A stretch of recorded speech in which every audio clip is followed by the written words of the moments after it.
Bien, Indira Urbaneja es analista político, es nuestra primera invitada esta tarde en nuestro espacio. @ en Contexto Piso ahí, @ Carlos Peñalosa en nuestras redes sociales. Le agradecemos como siempre, a quienes participan con nosotros a través de nuestras redes sociales y por supuesto nuestras entrevistas están en el canal de YouTube.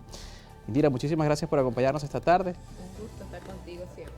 Siempre también un gusto conversar contigo sobre temas de interés nacional, hoy en este panorama tan complejo que por supuesto es nuestro país desde el punto de vista político. Amanecemos primero con una comisión, una delegación de los Estados Unidos en Venezuela y actualiza nuevamente el panorama respecto a lo que está ocurriendo en este sentido. ¿Cómo se puede interpretar? Significa un paso más en este tablero que ha significado, por supuesto, cambios para otros sectores políticos, como el caso de la oposición. Yo lo tuiteé y dije, se llama pragmatismo y se pronuncia intereses. Esa es la realidad. Lo que estamos viendo es la continuidad de la agenda y de la visita que ya se había dado en los primeros días del mes de marzo, cuando hubo la primera visita a esta delegación norteamericana. Lo que estamos viendo es la continuidad. Y bueno, un poco yo lo decía jocosamente en mis redes sociales. Bueno, en Ciudad Gótica, digamos, estaban recibiendo a Fabiana Rosales, esposa de Juan Guaidó. Hubo una llamada de Biden a Juan Guaidó en el marco de la Cumbre de las Américas. Pero en la Realpolitik, en la vida real, aquí en el país de verdad, pues esta comisión viene a reunirse con quien tiene efectivamente la llave de entrada y salida del país, que es Nicolás Maduro, que es el dueño en alguna forma del juego político y es el dueño de alguna forma de esos intereses que hoy Estados Unidos persigue, entendiendo el contexto, cómo ha cambiado el contexto geopolítico debido al conflicto entre Ucrania y Rusia. Y bueno, los países no tienen amigos. Ha cambiado el punto, por cierto, que Francia pide que le levanten las sanciones a Irán y a Venezuela. Total, mira, es que eso, fíjate algo. Eso demuestra, primero, que en política nada es estático, segundo, que los países no tienen amigos, sino que tienen intereses, y nosotros tenemos una clase política opositora de un sector de la oposición venezolana, que yo no sé si es que ha sido naif o ha sido un poco confiada, porque creen que sus aliados, o creyeron que sus aliados se iban a casar con ellos hasta el final. Y un poco te hago referencia. Estamos viendo lo que ocurre con Estados Unidos, que dice, sí, nosotros reconocemos al señor Juan Guaidó, pero no lo piensan para sentarse con Nicolás Maduro. Y el caso de Francia es emblemático, porque otro país que había sido un aliado estratégico de lo que ha sido el proyecto del interinato ha sido Francia. Y que hoy Francia diga con total tranquilidad, bueno, tenemos que conversar, tenemos que quitar sanciones a Venezuela, Irán, claro, el pretexto, el tema energético, pero la verdad es que los países empiezan a entender de que la estrategia del interinato falló y de que tenemos que volver a la vida real, y la vida real es que Maduro es el presidente. Esa es la vida real, y que es Maduro quien cualquier entendimiento y cualquier arreglo que quieran con Venezuela tienen que hacerlo con el único presidente efectivo y que tiene el poder, que es Nicolás Maduro. Además, esos aliados para estos países resultaron ser incómodos, porque hoy en día a estos países les cuesta mucho defender el interinato después de todos los escándalos de corrupción que han habido, después de ver que son un desastre a nivel de entenderse, de organizarse, de unificarse, y realmente los líderes del mundo se preguntarán, ¿vale la pena seguir apoyando esta clase política? Entonces ahí de todo un poco. Es el tema de que cambia el contexto por lo que ocurre entre Ucrania y Rusia, por la crisis energética que estamos atravesando, pero también es que la comunidad internacional se cansó de este sector de oposición que al final del día no resultaron ser buenos aliados. ¿Ha logrado toda esta realidad también cambiar la visión de la comunidad internacional respecto a quién representa a la oposición? Veíamos hace poco en Europa, en la Eurocámara, representantes de distintos sectores políticos del país. Estuvo Antonio Ecar, estuvo María Corina Machado, estuvo Gerardo Blay. Es decir, hubo una representación muy diversa de la oposición en Venezuela, pero seguimos viendo discursos donde se reconoce todavía a un sector político. ¿Esto sigue sin cambiar o hay posibilidades de que se pueda ver una visión más amplia respecto a lo que ocurre en el país? A la comunidad internacional, y bueno, yo creo que en general normalmente las personas, son muy pocas las personas que se equivocan y salen con valentía y hidalguía a decir, ¿sabes qué? Nos equivocamos. Y yo creo que ese es un poco el dilema hoy día de los pocos países que todavía acompañan la estrategia del interinato.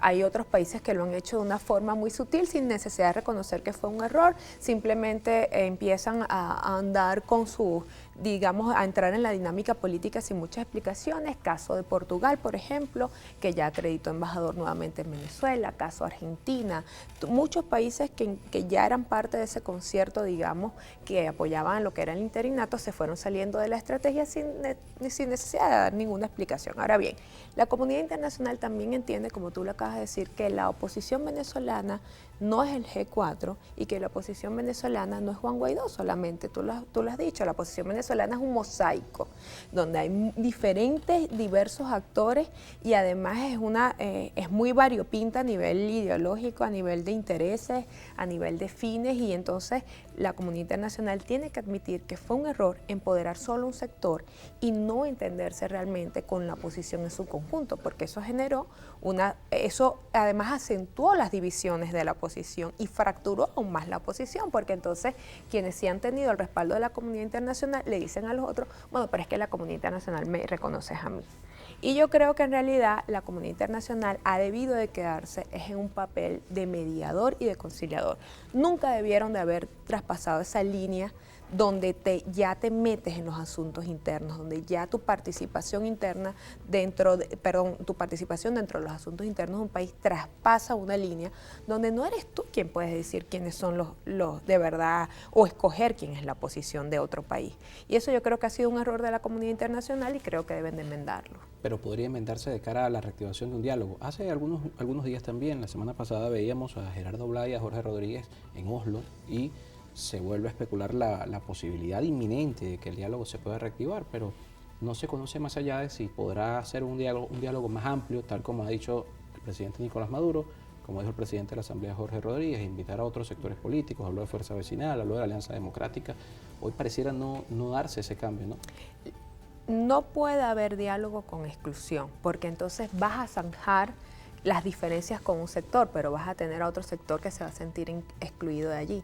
Entonces tampoco me vas a poder hablar de un proceso realmente de gobernabilidad, de conciliación, de reconciliación, cuando sigues promoviendo entonces el entendimiento con un sector. Además, es como caeríamos en lo mismo que estamos hablando ahorita, el reconocimiento de la comunidad internacional exclusivamente a un sector. Entonces, si vamos a un diálogo donde nada más se favorece a un sector de la oposición, entonces vas a seguir acentuando esa división y esa fragmentación. Además, el diálogo tiene que ser abierto, el diálogo tiene que ser no nada más con los sectores políticos. Entiendo que tampoco en una mesa de diálogo tú puedes sentar 40 personas, eso desde el punto de vista técnico es inviable, pero tú puedes generar mecanismos de consulta, de acompañamiento y mecanismos aleatorios que van acompañando el proceso de diálogo central para que se escuche la diversidad y la pluralidad del país, si lo que realmente estás buscando es un diálogo que concilie y que traiga soluciones. Ahora, el tema del diálogo, todavía el formato está en veremos, porque recordemos que el principal, digamos, punto de honor que ha puesto el gobierno ha sido la excarcelación de la libertad de Alex Saab, ¿no? Entonces, frente a ese contexto, la pregunta es, ¿está dispuesto el gobierno a dejar de lado ese punto y seguir avanzando en el diálogo mismo? ¿No haya una solución todavía con Alex Saab, por ejemplo? O, por ejemplo, hemos visto cómo Diosdado Cabello, que es para mí una de las figuras más importantes del chavismo, ha dicho que el formato en México se agotó y que podemos venir a un diálogo nacional y que se puede hacer desde aquí, desde Venezuela. Entonces yo creo que el tema del diálogo todavía tiene algunos obstáculos por superarse y esos obstáculos los veo más del lado del chavismo que de la misma posición. Pero es que además también aquí ninguno de los dos sectores está muy apurados por el tema del diálogo. El diálogo hoy es más necesario para la oposición que el chavismo, eso es importante que la gente lo sepa, porque digamos que la oposición está totalmente, esa oposición que está alrededor de Juan Guaidó o de la plataforma unitaria está completamente desgastada, no tiene un plan, no tiene un rumbo político y lo único que lo puede ayudar en este momento a reposicionarse es la mesa de diálogo.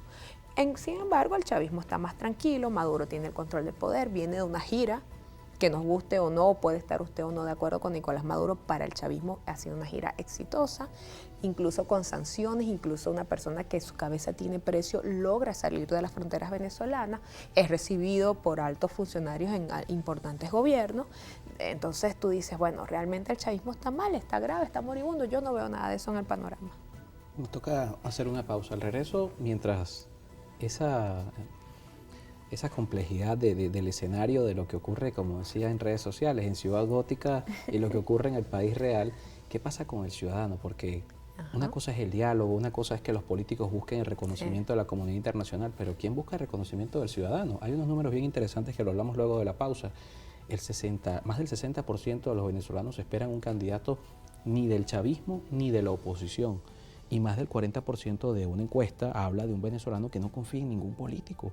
Y viene un escenario electoral importante en 2024 y en 2025 y pareciera nadie hablarle tal vez al ciudadano, sino hablar entre políticos a ver quién va a ser candidato y quién se va a sentar a negociar con el gobierno y con los actores internacionales. Indira Urbaneja está con nosotros, hacemos una pausa y luego continuamos la entrevista.